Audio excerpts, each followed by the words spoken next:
Hello, colorful creators! Thanks so much for joining us today as we draw a unicorn. Go ahead and grab your pencils or markers and get started. We're going to begin with a flattened Y shape. And what I mean by flattened is the top of that Y is going to be very wide.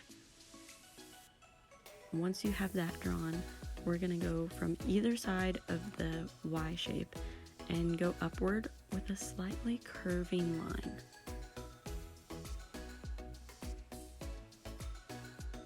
Next, we're moving on to the ears.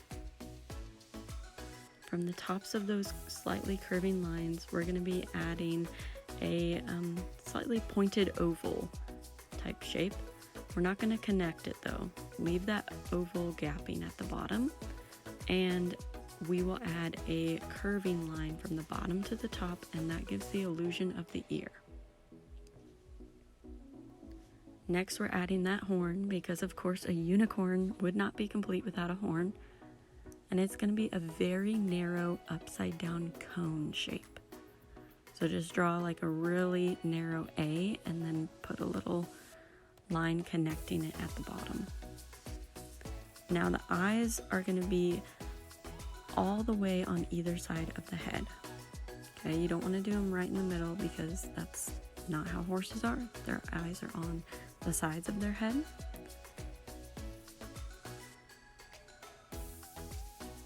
And I added some eyelashes to my unicorn just to make it feel a little bit more whimsical. This is totally personal preference. You don't have to if you don't want to. The insides of the eye are simply just like a circle that you just keep filling in, but just leave a little bit of white on the insides of that circle.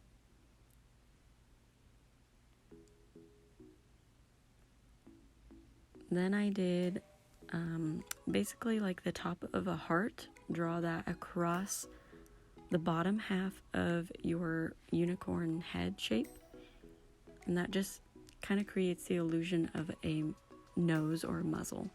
And I added some backwards parentheses in there for the nostrils. Next, you'll connect those ears and then connect it with a looping shape in the front, and that'll be the mane on the front of your unicorn.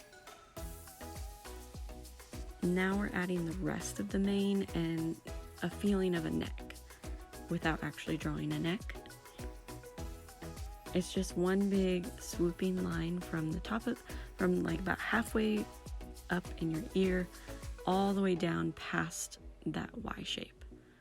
And you just continue to go down a little bit and then swoop some more. Once you've gotten enough, then go back up to the top and add one more strand. And that's it. You did a great job. Thanks so much for drawing with us today.